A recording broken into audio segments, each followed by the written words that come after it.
नमस्कार, मी उमेश मुंडे। तर महाराष्ट्र नर्सिंग काउन्सिलचे एक परिपत्रक आलं आहे सीएनए संदर्भात।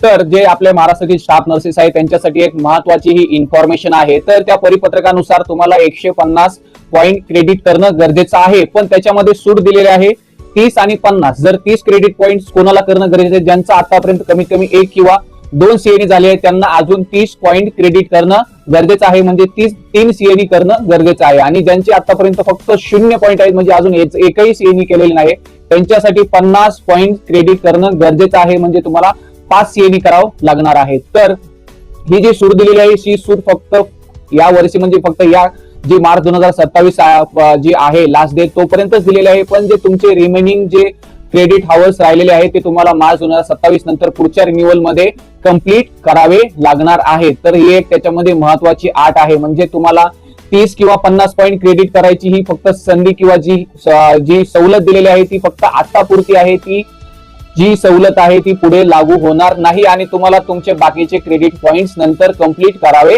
लागणार आहे। तर चला पाहूया परिपत्रक। तर तुम्ही पाहू शकता हे परिपत्रक महाराष्ट्र नर्सिंग काउन्सिलने जे जारी केलेलं आहे, यामध्ये तुम्हाला इथे दिलेलं आहे की 150 जे सीएनई पॉइंट्स किंवा जे हावर्स आहेत ते क्रेडिट करणं गरजेचं आहे। तसेच इथे खाली जे एक चार्ट दिलेला आहे त्या चार्टनुसार कालावधी आणि तुम्हाला किती गुण करणं म्हणजे किती सीएनई क्रेडिट्स हावर्स कंप्लीट करणं गरजेचं आहे ते दिलेलं आहे।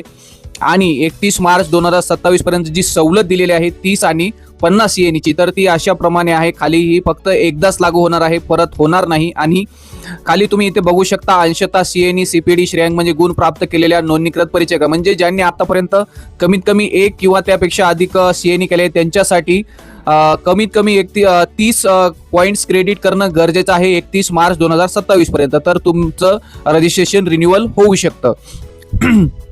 आणि ज्यांनी 0 म्हणजे आतापर्यंत एकही सीएनई केलेली नाही त्यांना 31 मार्च 2027 पर्यंत कमीत कमी 50 गुण प्राप्त करणं गरजेचं आहे। आणि जे बाकीचे उर्वरित गुण आहेत इथे मेन्शन केलेलं आहे बघा, अशा उमेदवार आवश्यक 150 सीएनई श्रेयांक पूर्ण करण्यासाठी आवश्यक असलेले उर्वरित श्रेयांक पुढील नोंदणी नूतनीकरण कालावधी प्राप्त करणे बंधनकारक राहील। म्हणजे तुमचे समजा 30 झाले किंवा 50 झाले आणि जे राहिलेले क्रेडिट जे हावर्स आहेत किंवा जे पॉइंट्स आहेत ते तुम्हाला 2027 नंतर म्हणजे जे नवीन त्या इयरचं जे रजिस्ट्रेशन आहे त्याच्यामध्ये तुम्हाला कंप्लीट करणं गरजेचं आहे। तर तुम्ही ही माहिती बघू शकता। जर तुम्हाला हा परिपत्रक पाहिजे असेल तर मला कमेंट करा आणि ही माहिती आपल्या महाराष्ट्रातील सर्व स्टाफ नर्सेसना शेअर करा। धन्यवाद।